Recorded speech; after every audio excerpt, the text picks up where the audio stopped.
and in today's video I'm going to be sharing my second protective hairstyle. Hey everyone, and welcome back to another video with the Didaville twins. And this is Nicole coming back to you again with a second video in the series for protective hairstyles. So in this video I'm going to be sharing with you how I prep my hair in terms of it's been a couple of weeks and what do I do to get my hair back to looking how it did during that first couple of days when I installed it. So I'll take you through the products that I'm going to use, how I go about doing my wash, and everything in that regard. So if you want to learn how I am going so far with this install, stay tuned. So let's get started with the products. The only products, as I said in the first video, the only products that I use is the Aussie Moist products. Firstly, because since it's a lot of hair and I'm going to use a lot of product, I use something pretty cheap. And these ones are good for detangling and they get the job done. So the Aussie Moist conditioner, I usually will go in with on the hair after I do the shampoo. So I shampoo probably once or twice, and I make sure to get my roots as well because I shampoo my actual hair with this same shampoo. And then once that's good, the perimeter of my hair, since that's my leave out area, I shampoo that with a different shampoo specifically for my hair. And the one that I'm using now is this one from Joico. It's the K-Pak clarifying shampoo. They have a clarifying one and a reconstructing one, and I use either or just to make sure that I'm taking care of my hair during this whole process as well. And I was supposed to wash my hair a while back, but then things were just getting a bit busy, so here we are. And how I keep my hair moisturized. So for my braids underneath and the perimeter of my hair, I use this Cream of Nature moisturizer, some leave-in conditioner, so that's good. And then I also use this Sulphur 8 on my scalp because I do tend to have like a very dry scalp when I have these type of styles. So now I will get to the shower, do the detangling, and I'll just go through the process of how I get my hair ready for that. Oh, and I did forget to share. This is the gel that I'm going to continue to use. So I use this gel whenever I'm done fully washing my hair. I'll be sealing everything in with this gel. So I'll be back.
Okay, so I'm back and now my hair is completely washed and defined with the gel. So this step is pretty much just drying it. Depending on the time that I have, I'll just let it air dry. But if I'm kind of in a rush, then I'll use the diffuser a bit and try to get it dried that way. The part that I have in the front, I just did a flat twist down, and sometimes I take, I showed it in the last video, but sometimes I take these rods and put it at the end, but you really don't need to do it because you can just hide your hair in between and then that pretty much blends it in. So I'm just gonna use a diffuser for a bit, and that's pretty much it. I'll be back for the final look, so stay tuned.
Go to the gym pretty soon and I don't want to go with it like this. I'm just going to take a band, just one of these bands, and I just cut it like that, and I'm going to just have my braids pretty much tucked under this band so that it's presentable when I go outside.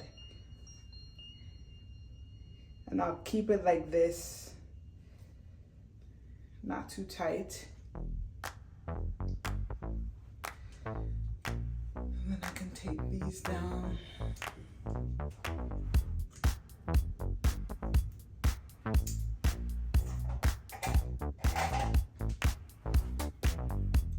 So I'll keep it like this and let it dry a bit more, and then I'll come back and show you the final look. Hey everyone, and welcome back. I just wanted to come on showing you the final look.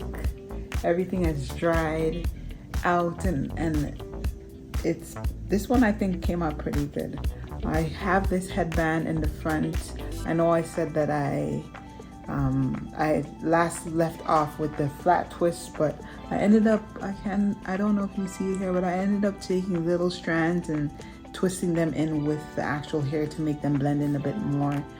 And this way, to me, it just makes things much easier. So you don't even need to do the flat twist if you don't have to. But yeah, this is the final look. I've had this hair in for, I think it's almost 2 months now. I think I misspoke in the last portion of the video, but I've had it for probably a couple of days, will be 2 full months. And I love it so far. It's held up. I showed a picture of the little thread just sliding down, and to me that's fairly minor. Like all I had to do was slip it out and then put it back in with the crochet needle, and that was fairly quick. But yeah, if you want to get this hair, I still think after 2 months it will last. Definitely, I've been washing it probably once every 2 weeks. I think the last time I went till 3 weeks because it was just a little busy for me, but once every 2 weeks is good enough. And the thing I do notice, but that's with any curly hair, is the back bunches up so much and it's hard to kind of manage that. So if you don't define your hair all the time, at least do the back portion and get that under wrap so that you don't have it 2 weeks come down the line and then the back is like a mess. So keep that in mind. But if you do decide to get the hair, please make sure to let us know. Leave something in the comment section below. I know someone mentioned that they were in the process of getting it, so I hope that these videos are helpful. The next video that I want to do is of me blowing out this hair and doing some additional styling. How I've been wearing it now is either it's down like this or have it in a top knot bun with the front portion and the back is down. Super simple, super easy to do, and I think it's very low maintenance in terms of consistent styling, and there's just so many options that you can do, and I haven't even tapped into all of that yet. There's braid outs, there's twist outs, there's the rod set, there's the curling one, so many things to do. So just exploring this hair. I have 2 more months with this, and then I will give my final review and also the takedown. So definitely keep your eyes open for that, and as always, thank you for tuning into this video, and I will see you in the next one.